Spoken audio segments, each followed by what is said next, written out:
Bien, bonjour à toutes et à tous. La séance du Conseil est ouverte. Madame Maës va faire l'appel. Présent. Madame qui est ici représentée par Monsieur Jean-Yves Decroix. Monsieur Decroix Jean-Yves. Madame Eck Jeanne. Monsieur Servolas Dominique. Madame Dagor Nicole. Monsieur Roulant Jean-Pierre. Madame Romano Véronique. Monsieur Bertocini Franck. Monsieur Siora Michel. Monsieur Abrahamian Edmond. Madame Valician Laure. Moi-même présente. Madame Costanza représentée par Madame Dagor. Monsieur Bessier Philippe. Madame Logier représentée par Monsieur Bessier. Monsieur Rossi Jean-Michel. Madame Canives Christine. Monsieur Descherchy Patrick.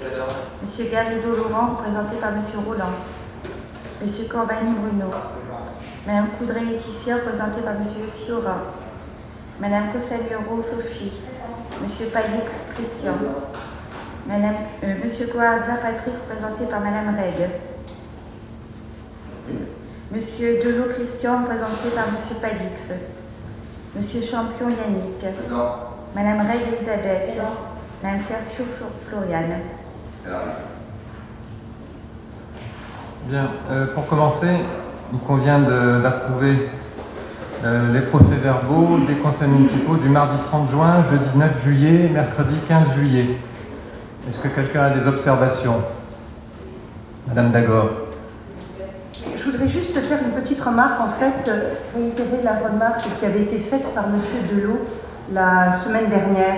C'est-à-dire qu'en fait, soit on fait une retranscription complète et au mot à mot des débats, soit on fait une retranscription à minima, c'est-à-dire qu'on remet juste les délibérations avec éventuellement les amendements qui peuvent être demandés. Parce que sinon, ça donne un système un petit peu hybride et qui ne reflète pas exactement la vérité des débats.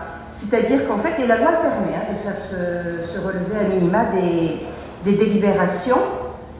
En fait, si on reprend sur la page 60 du rapport, enfin du compte-rendu qui nous est donné, on dit par exemple, je prends cet exemple-là parce que je suis concernée, donc c'est pour ça que je le reprends.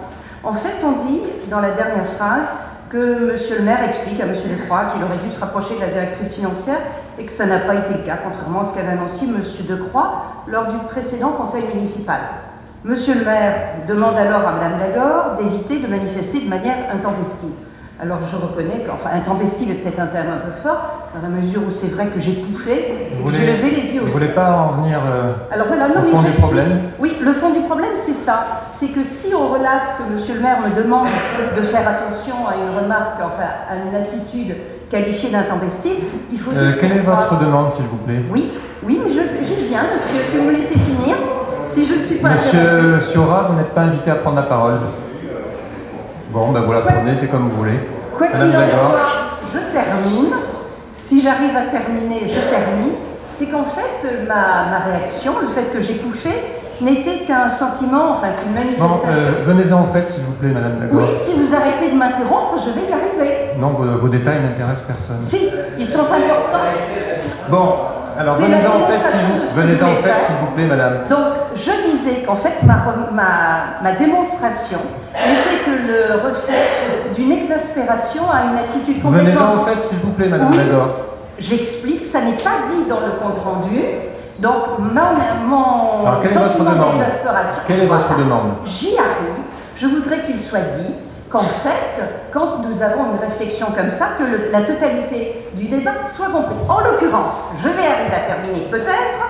Je disais donc que ma réaction n'était motivée que par un sentiment d'exaspération à une attitude complètement... Qu'est-ce que vous souhaitez? Est-ce qu'on fasse l'intégralité? Est-ce que vous voulez qu'on fasse l'intégralité du compte-rendu ou à minima? Je crois que j'ai été très claire. Soit on fait l'intégralité du compte-rendu, soit on fait à minima. Les deux sont autorisés. Cela étant, je me demande pour la personne qui fait le compte-rendu, reprendre un mot à mot, c'est peut-être moins compliqué et moins long que d'essayer de faire une interprétation ou de sortir l'interprétation que certains voudraient. Voilà, je pense que ça a été clair.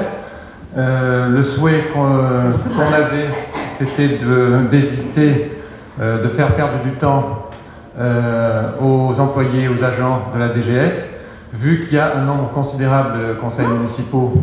Ils perdent beaucoup de temps déjà.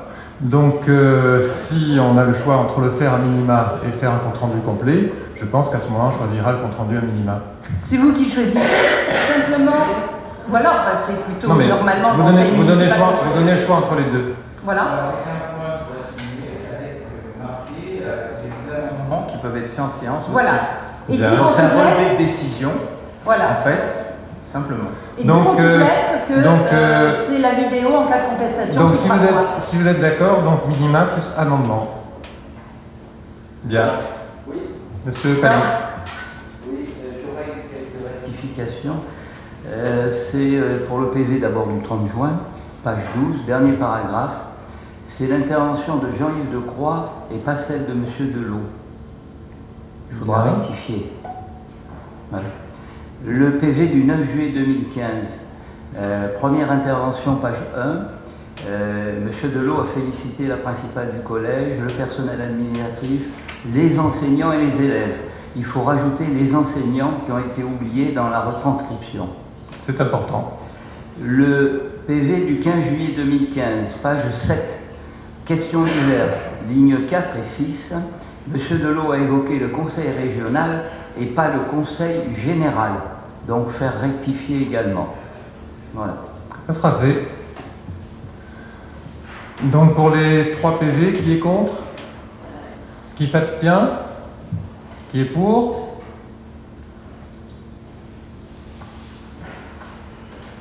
Alors, délibération numéro 1, convention de mandat d'autofacturation entre le syndicat intercommunal d'assainissement de Sanary-Bandol et la compagnie des eaux et de l'ozone. Alors, pour schématiser, il y a 2 grandes parties qui sont la collecte des eaux, et ça c'est nous avons délégué à la Société des eaux de Marseille, la Seine, et le traitement des eaux usées, c'est le syndicat intercommunal d'assainissement, et qu'il a délégué depuis le 1er avril par une convention à la CEO, donc qui est la compagnie des eaux et de l'ozone. Jusqu'à présent, la commune versait au syndicat la part convenue, et maintenant donc il appartient à l'usager de verser, et ça apparaîtra sur la facture, la part syndicat et la part délégataire, c'est-à-dire la part CEO. Le nouveau fonctionnement a été présenté à l'ensemble des membres du conseil municipal, hors conseil municipal. Donc je pense que vous avez eu les explications nécessaires. Voilà, donc vous avez l'ensemble de la délibération sous les yeux, avec la part délégataire, la part syndicale. Et il est proposé à l'Assemblée d'autoriser le maire à signer la convention de mandat d'autofacturation si annexée que vous avez eu, et d'autoriser le maire à signer tout document afférent à ce dossier. Voilà. Est-ce qu'il y a des questions?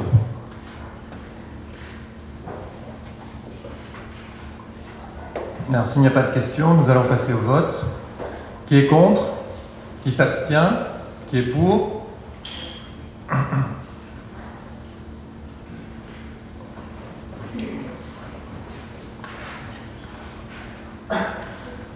Délibération numéro 2, demande de prorogation des délais de dépôt pour les agendas d'accessibilité programmés pour la mise en accessibilité des établissements recevant du public.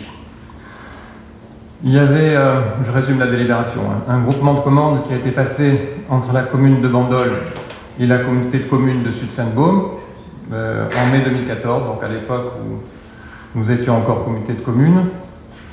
La communauté de communes a été désignée comme coordonnateur du groupement, et il y a eu un courrier du 23 juin 2015 par lequel la communauté d'agglomération de Sud-Sainte-Baume informe la commune que le marché lié au diagnostic d'accessibilité relatif aux ERP, établissements recevant du public, et aux bâtiments à usage d'habitation a été déclaré sans suite.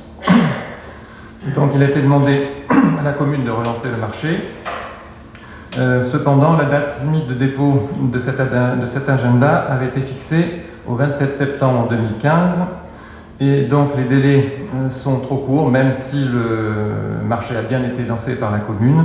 Les délais sont trop courts pour que l'agenda soit disponible à la date prévue. Il est donc proposé à l'Assemblée d'autoriser le maire à solliciter les services de l'État pour une prorogation des délais et d'autoriser le maire à signer tout document afférent à ce dossier. Y a-t-il des questions? Qui est contre? Qui s'abstient? Qui est pour? Délibération numéro 3. Il s'agit d'une constitution de partie civile. Donc vous avez la délibération sous les yeux. S'il n'y a pas de questions, on passe au vote. Qui est contre? Qui s'abstient? Qui est pour? Délibération numéro 4. Autorisation d'ester en justice pour une affaire particulière. Qui est contre? Qui s'abstient? Qui est pour? Numéro 5. Autorisation à signer le bon de commande complémentaire pour les liaisons Internet Pro liées au fonctionnement du parking du 11 novembre 1918. Le montant de ce service s'élève à 1 000 €. Qui est contre? Monsieur Decroix. C'est un problème, justement, le parking du 11 novembre est par liaison hertzienne. Donc il avait été prévu à un moment de faire une liaison par fibre optique, ce qui nous éviterait de prendre ces abonnements avec Orange. Donc je voulais savoir s'il y a un devis, s'il y a quelque chose de prêt pour profiter d'une opportunité de mettre 100 mètres de fibre optique, ce qui nous ferait sur un investissement, je pense, relativement minime, qui nous permettrait d'éviter ces dépenses récurrentes de 1 000 €. Et en plus, c'est un peu vieillot ce système de liaison hertzienne, c'est pas terrible. La question s'est posée pour d'autres services. Ouais. Je pense que c'est une bonne idée. Pour l'instant, on était... C'est pas une idée, hein, est-ce qu'on a une idée de l'investissement?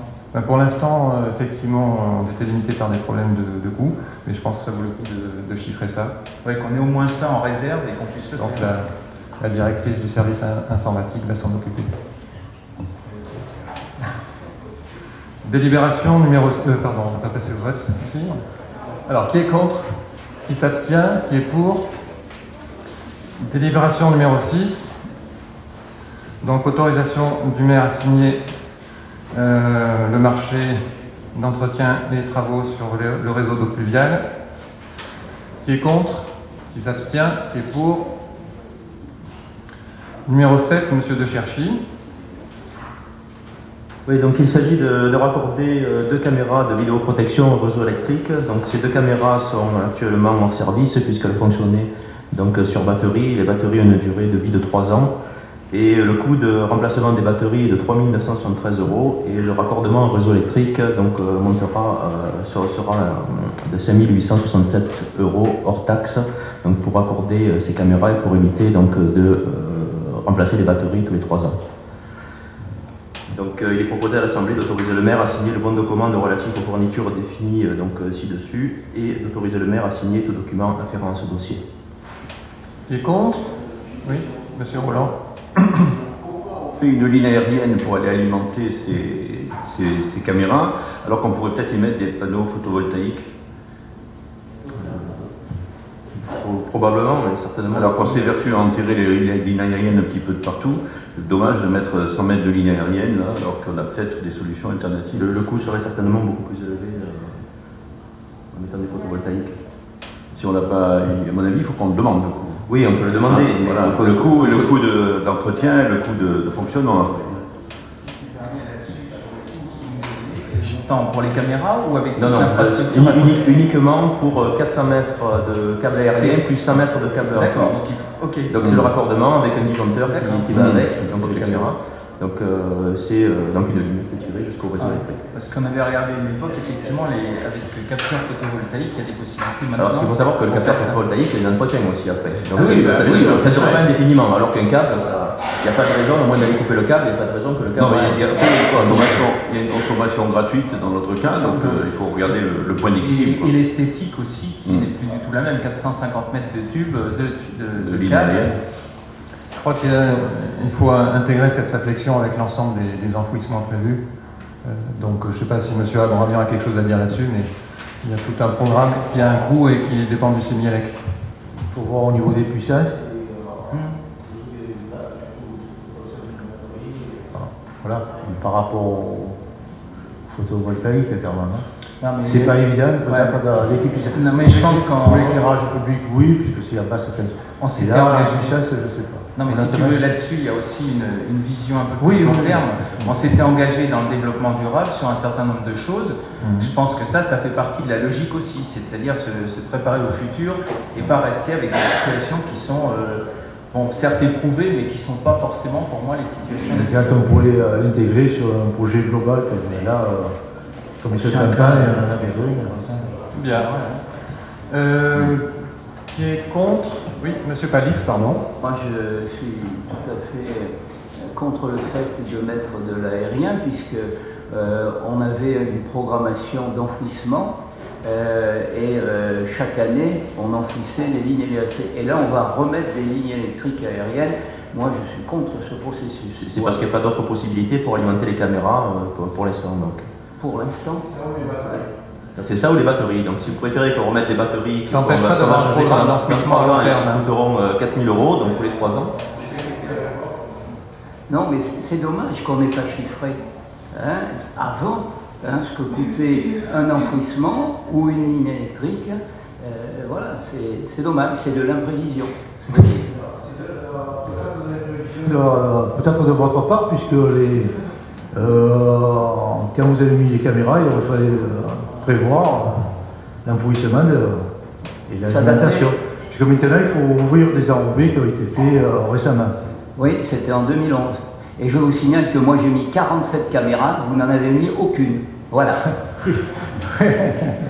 Oui, mais ça, c'est un autre Je débat. vous rappelle aussi que vous avez bénéficié d'un fonds d'intervention pour installer les caméras. Comment on a fait? Vous avez bénéficié d'un fonds d'intervention pour installer les caméras. Nous, le fonds.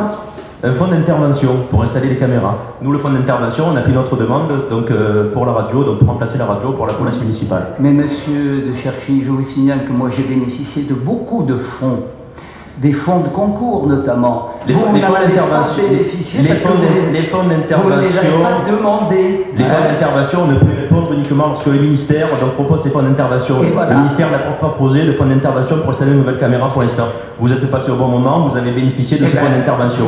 Nous, il y a un fonds d'intervention qui a été proposé donc pour remplacer des équipements de la police municipale. On a fait une demande pour remplacer ces équipements. Et bien voilà, moi j'ai utilisé l'argent public convenablement. Nous aussi, on utilise l'argent public convenablement. Bien, je pense qu'on a bien compris le message.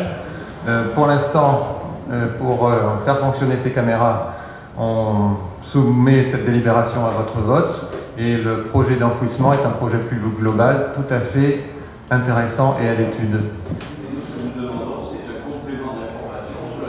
De mettre des panneaux photovoltaïques pour assurer une autonomie de ces caméras. Ou une autre solution, mais celle-ci est déjà très utilisée, donc elle a un retour d'expérience sur lequel on peut se baser. Donc, bien compris le message. Oui, monsieur Oui, pour Abramian. terminer, donc on va effectivement demander au Sémiélec de prévoir un complément d'études par monsieur Evic, qui est responsable du Sémiélec. Parfait.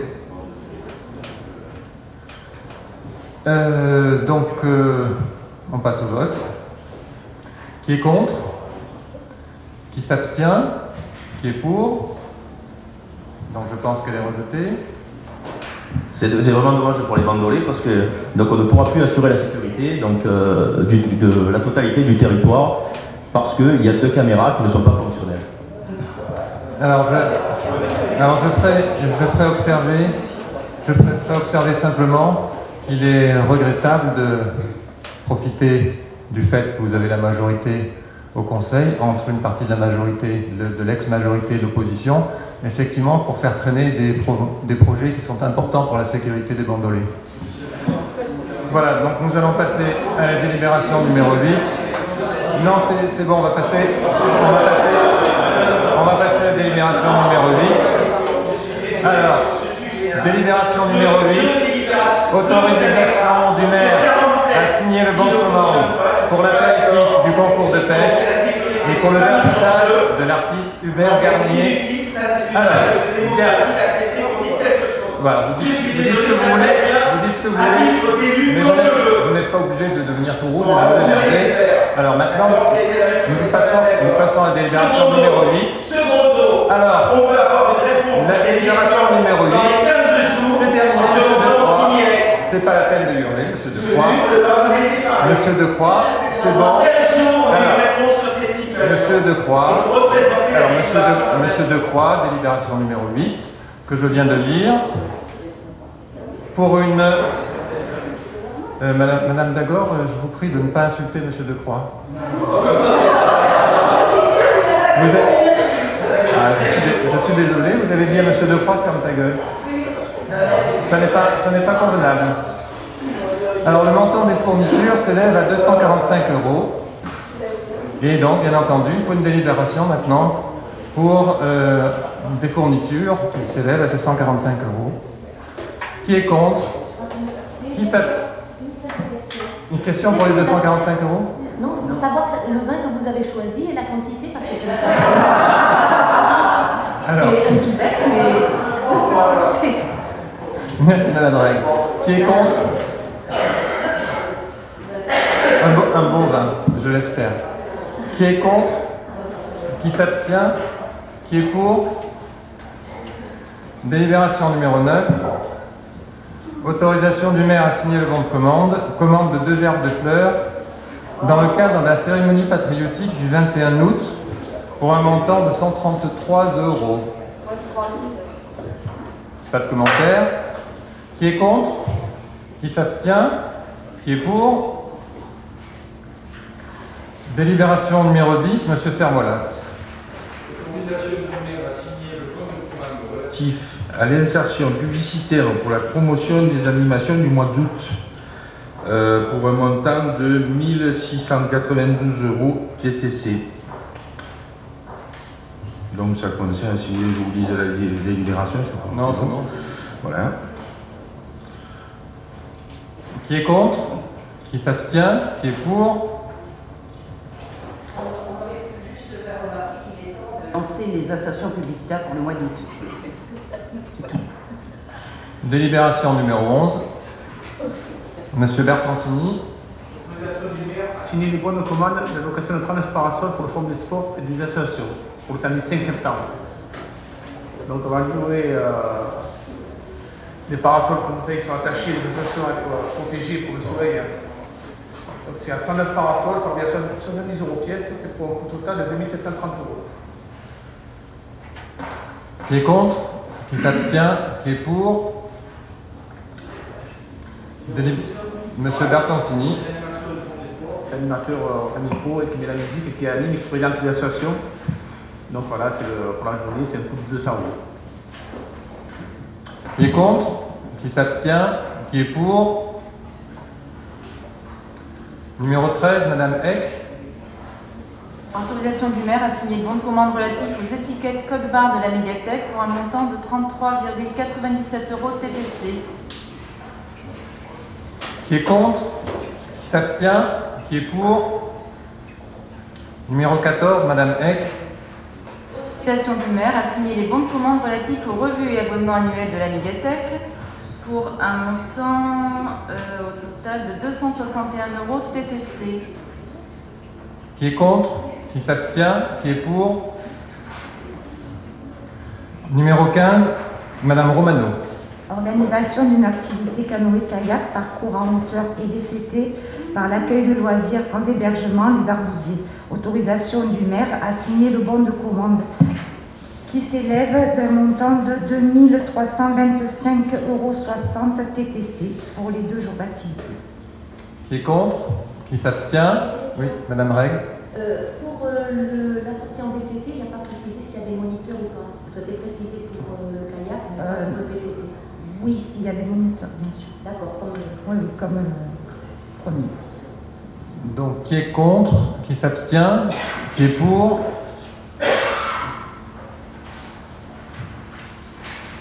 Numéro 16, Monsieur Bertoncini. Organisation d'activité par la structure Bonne aux Jeunes, motivation du maire à signer les bonnes commandes. Donc c'est comme on avait fait la dernière conseil municipal, c'est pour voter les animations pour le mois d'août, pour le quart jeune et l'espace jeune. Qui est contre? Qui s'abstient? Qui est pour? Numéro 17, Madame Romano. Autorisation du maire à signer les marchés relatifs aux activités périéducatives avec des intervenants extérieurs pour l'année 2015-2016.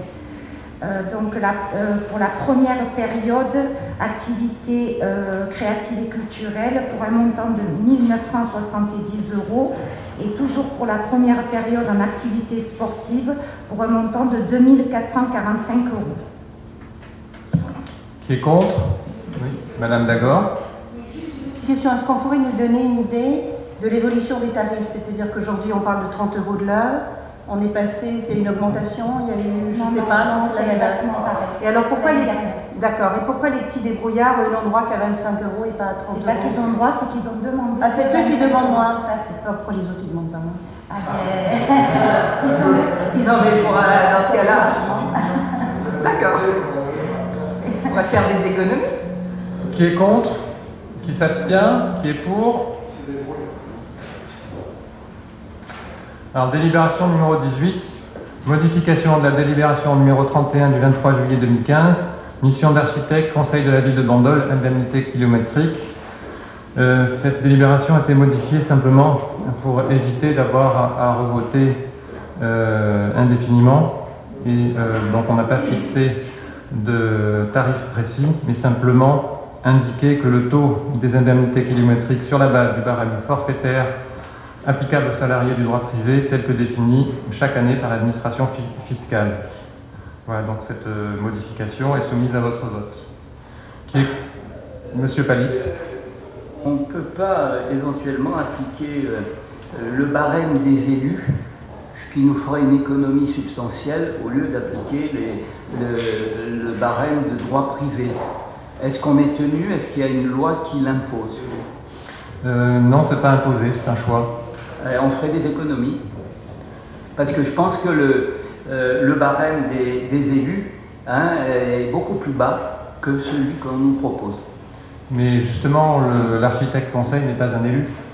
Non, mais pourquoi ne peut-on pas l'appliquer à cet architecte? Est-ce qu'il y a une loi qui l'impose, qui impose le droit privé? Voilà, c'est ce que je veux savoir. Il n'y a pas de loi qui l'impose, et je pense qu'il est justifié de rémunérer l'architecte conseil, on va dire à sa juste valeur, et le prix qui correspond aux salariés du droit privé et le prix qui est pratiqué dans les autres communes.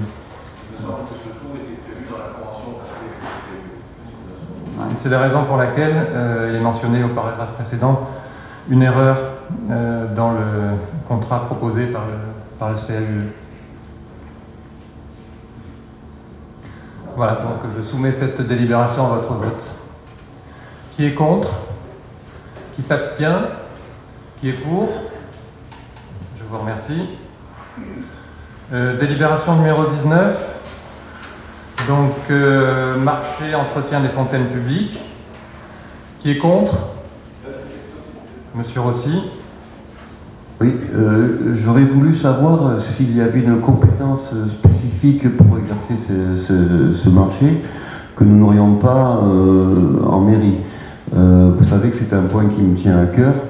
Notamment, on a vu qu'on n'avait pas d'électricien sur la ville de Bandol, puisqu'il a fallu faire intervenir une intervention avec Franck, on a vu ça il y a quelques temps. Et là, ce qui veut dire que nous n'aurions pas de plombier, de fontanier pour pouvoir intervenir là-dessus. Donc c'est tout le fond du problème qui nous oppose sur la gestion de la ville, et notamment ce qui nous a forcé à rejeter votre budget, notamment sur le fait que vous ne travaillez pas sur la masse salariale, sur des économies d'échelle, en investissant sur la formation du personnel pour qu'il puisse réaliser des activités qui pourraient être de sa compétence et pour éviter aux bandoliers de payer deux fois, à la fois le personnel et à la fois les prestataires, pour réaliser des interventions que l'on pourrait très bien conserver à l'interne. Donc, est-ce qu'il y a une compétence spécifique que nous n'avons pas? Je pensais que c'était du ressort d'un plombier, donc ce qui veut dire que nous n'avons pas d'électricien, nous n'avons pas de plombier. Est-ce qu'il y a un inventaire qui a été fait des compétences que nous avons à la ville pour un jour arriver à ne pas investir 20 000 euros pour une activité qui me semble somme toute pas relevée d'une grande technicité, notamment pour l'entretien des fontaines. Voilà, donc je ne sais pas si... Alors c'est une bonne question, mais si c'est la seule raison pour laquelle vous avez voté contre le budget, c'est un petit peu regrettable. Mais monsieur Abramian va vous répondre. Oui, effectivement, on pourrait le faire en interne, mais malheureusement, on manque d'électriciens, confirmé, donc ils n'ont pas les compétences. Alors, on est en train de faire passer des stages, là. Et il faudrait effectivement recruter un électricien pour travailler sur le 380 surtout, puisqu'il y a des pompes qui sont alimentées en 380, et à l'heure actuelle, on n'a pas les compétences. C'est pour ça que pour l'instant, on passe ce marché. Alors, monsieur le maire, si je peux simplement compléter, bon, effectivement, donc on constate qu'il n'y a pas d'électricien, qu'il n'y a pas de plombier, avons-nous des peintres, avons-nous des petits maçons. Je pense qu'il est à un moment donné intéressant de faire un bilan des compétences que nous avons et d'envisager sérieusement un plan de formation, parce que lorsqu'on dépense 10,5 millions d'euros, enfin 10 millions d'euros grosso modo pour de la masse salariale, je pense que l'économie peut se faire sur ce point-là et non pas sur la privation de services des bandes. Voilà, et ça s'associe aussi à la renégociation de certains marchés. Je pense que nous l'avons évoqué entre vous. Et vous ne pouvez pas imaginer la niche qu'il y a, et je vous réitère qu'effectivement, pour ce qui me concerne, je ne souhaitais pas voter le budget, c'est simplement parce que votre marge de manœuvre est uniquement là. Donc je confirme que la remarque est pertinente et nous travaillons dessus, bien sûr. Qui est contre? Oui. Ah oui, monsieur Abramian, vous voulez compléter, pardon? Pour terminer, les compétences, donc il nous manque un électricien. Nous avons un plombier, nous avons recensé le personnel, et il nous manque juste cet électricien pour pouvoir envoyer les mains, comme on dit, au niveau de l'électricité, c'est tout. L'électricien, il faut le recruter, hein, puisqu'on n'a pas les compétences. Non. On a, mais c'est... Pour avoir les habilitations, c'est beaucoup plus compliqué. Et le personnel, non, on a demandé, hein, le service du personnel l'a demandé. C'est très long pour former quelqu'un, surtout à partir de zéro pour former un électricien. Eh oui, oui. Ah non, mais attendez, on paie un électricien 50 000 euros pour brancher les luminaires, donc ça serait une économie d'embaucher peut-être un électricien, effectivement. De compétences. On pourrait faire l'éclairage public, on pourrait reprendre l'éclairage public, on pourrait reprendre un tas de trucs, c'est sûr. Mais quand on embauche, voilà.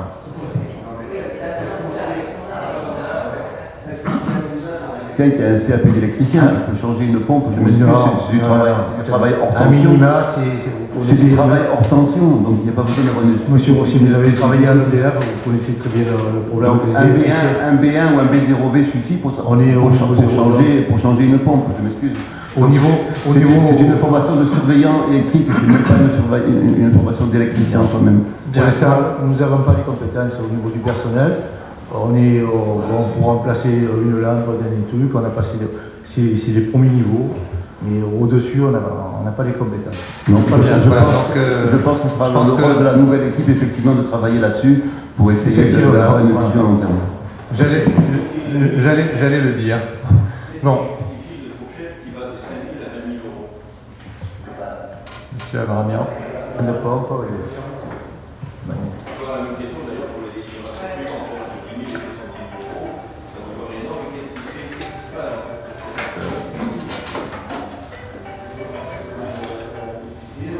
donc il y a des pompes à remplacer, il y a des pannes imprévues, il y a bien entendu, il faut vider quand il y a des gens qui n'attendent une lessive à l'intérieur, donc il y a une salle d'entretien courant. Le fait qu'il y ait un montant maximum n'oblige pas à y recourir, mais il vaut mieux fixer une fourchette relativement large pour éviter de solliciter encore plus le conseil municipal. Alors, bien. Ah oui.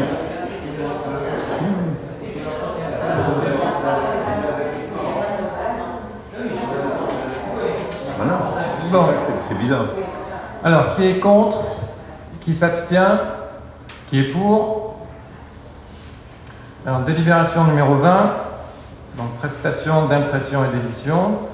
Donc même débat, même remarque, j'imagine. Qui est contre? Oui. Compte tenu de cette importance-là, pourquoi est-ce qu'on donne d'ores et déjà l'autorisation de signer le marché alors que l'appel d'offres n'a pas été lancé? Donc il faudrait mieux dans un premier temps donner une autorisation pour lancer un chiffrage et après autoriser à signer le marché, parce que là, donner une autorisation entre 10 000 et 70 000 euros, c'est énorme. Alors effectivement, on peut scinder en deux, c'est-à-dire on peut soumettre au conseil municipal d'abord l'autorisation de lancer l'appel d'offres et ensuite l'autorisation de signer le marché, et ça fait 2 fois plus de délibération. Donc j'ai effectivement... En même temps, pour 60 000 euros, ça mérite quand même. J'ai effectivement fait le choix de diminuer au maximum le nombre de délibérations, qui est déjà assez considérable. Si vous souhaitez qu'on fasse différemment, on peut le faire, ça fera 2 fois plus de délibérations. Non, il y avait une possibilité qui était de ne pas faire de délibération pour 30 euros, mais par contre, là, pour 60 000 euros, ça mérite qu'on la fasse. J'ai une petite question. La date de ce marché, d'après ce que j'ai compris, il démarrerait donc en janvier. Janvier pour l'année, janvier à décembre. Le marché, ça dure à peu près 2 mois ou 2 mois et demi. Il ne serait peut-être pas plus intéressant d'attendre un petit peu que la saison estivale soit terminée, parce qu'on parle de brochures et on parle donc de la communication, de tout ce qui est imprimé de communication, de voir un petit peu, de faire l'inventaire de ce qui a été consommé pour pouvoir après chiffrer et pouvoir demander un marché. Vous savez, l'autorisation de signer un marché, c'est pas une obligation à signer un marché. Non, mais justement, ce que je veux dire, c'est qu'au moins on aurait dès le départ des bases. Et on pourrait après faire une demande pour vraiment des choses, plutôt que d'aller comme ça un petit peu n'importe où. Quoi. Je répète, ça n'empêche pas de faire le point, le fait de donner une autorisation au maire. Maintenant, je soumets la délibération à votre vote. Qui est contre? Qui s'abstient? Qui est pour? Donc je pense qu'elle est rejetée. Je vous remercie. Numéro 21, Monsieur Sermois. On a voté. Oui, c'est très important. En délibération numéro 21, Monsieur Sermolas. Vous l'avez voté la délibération contre. Non, vous l'avez voté contre. On passe à autre chose. Alors, la 21. Autorisation du maire à signer le bon de commande relatif à la réalisation d'affiches DOCO pour l'exposition Hubert Garnier, pour un montant de 108 euros TTC. Qui est contre? Qui s'abstient? Qui est pour? Délibération numéro 22, Monsieur Decroix. C'est un chapeau les 22, 23 et 24. Simplement pour vous dire, c'est dans la logique de ce qu'on a signé pour le SITCAM. Donc simplement pour vous donner quelques chiffres, je regroupe les délibérations. La maintenance évolutive et corrective, hébergement, assistance métier, support, les certificats de sécurité, ça nous coûtait à ce jour à peu près 20 000 euros. Avec ce qu'on met en place, c'est 3 500 euros. Donc on a divisé par 6 les coûts de fonctionnement. Ensuite, pour l'ouverture de l'accès, paramétrage et formation, le contrôle de l'égalité, vous savez, c'est les échanges qu'on a votés là, pour tout ce qui est nos documents qu'on envoie pour le conseil municipal. Ça nous coûtait 1 800 euros, ça va nous coûter 45 euros d'installation. Donc au niveau des économies, c'est des économies importantes. Et je rappelle qu'on a fait une économie sur l'investissement. Sur les 5 ans, on gagne à peu près 120 000 euros. Donc ce point-là, si vous permettez, je voudrais juste aussi rajouter une chose, puisque dans cette logique de la modernisation, il y a un gros travail qui est fait par les équipes des écoles et de l'informatique. Et je voulais le souligner parce que notamment hier, toute la préparation pour installer les tablettes numériques s'est faite à l'école Octave Morel. Donc on est dans les temps, malgré la période des vacances. Donc toutes ces opérations sont la règle. Et si on vote aujourd'hui donc cet aspect du logiciel de gestion financière, les opérations sont programmées pour commencer dès la fin août et qu'on soit dans les temps. D'accord ? Donc simplement, voilà, je voulais signaler et souligner le travail qui a été fait à cette période et dans les conditions qui ne sont peut-être pas optimales. C'est parfait. Qui est contre? Qui s'abstient? D'accord. Pas de commentaire. Qui s'abstient? Qui est pour? Délibération numéro 25. Personnel communal, modification du tableau des effectifs.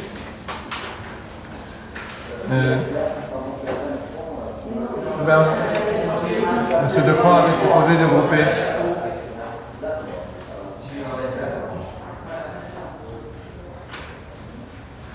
Voilà, donc cette délibération numéro 25 comprend la création de postes pour les avancements de grade 2015, la nomination réussite d'examen professionnel et de création de postes pour faire face aux besoins de la collectivité, notamment pour la réforme des rythmes scolaires.